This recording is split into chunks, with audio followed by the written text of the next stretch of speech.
Chapter 24. It was now the 8th day since I had had my accident in the desert, and I had listened to the story of the merchant as I was drinking the last drop of my water supply.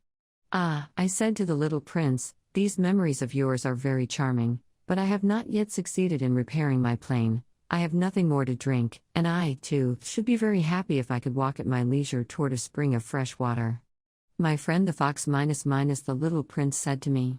"My dear little man, this is no longer a matter that has anything to do with the fox." "Why not?" "Because I am about to die of thirst." He did not follow my reasoning, and he answered me, "It is a good thing to have had a friend, even if one is about to die. I, for instance, am very glad to have had a fox as a friend. He has no way of guessing the danger," I said to myself. "He has never been either hungry or thirsty. A little sunshine is all he needs." But he looked at me steadily, and replied to my thought, "I am thirsty, too. Let us look for a well." I made a gesture of weariness. It is absurd to look for a well, at random, in the immensity of the desert. But nevertheless we started walking. When we had trudged along for several hours, in silence, the darkness fell, and the stars began to come out.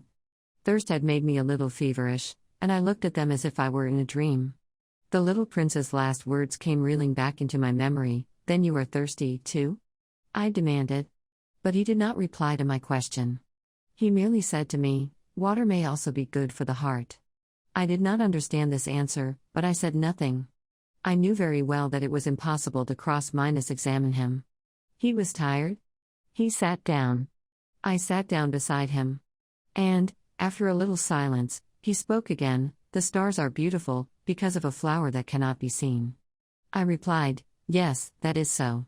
And, without saying anything more, I looked across the ridges of sand that were stretched out before us in the moonlight. "The desert is beautiful," the little prince added. And that was true. I have always loved the desert. One sits down on a desert sand dune, sees nothing, hears nothing. Yet through the silence something throbs, and gleams. "What makes the desert beautiful," said the little prince, "is that somewhere it hides a well." I was astonished by a sudden understanding of that mysterious radiation of the sands.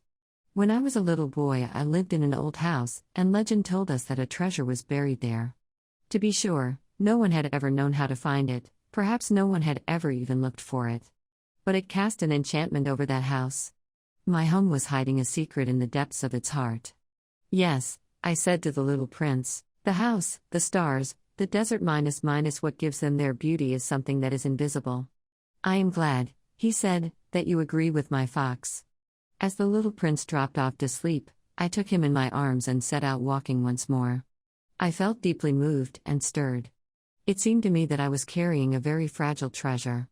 It seemed to me, even, that there was nothing more fragile on all earth. In the moonlight I looked at his pale forehead, his closed eyes, his locks of hair that trembled in the wind, and I said to myself, "What I see here is nothing but a shell. What is most important is invisible."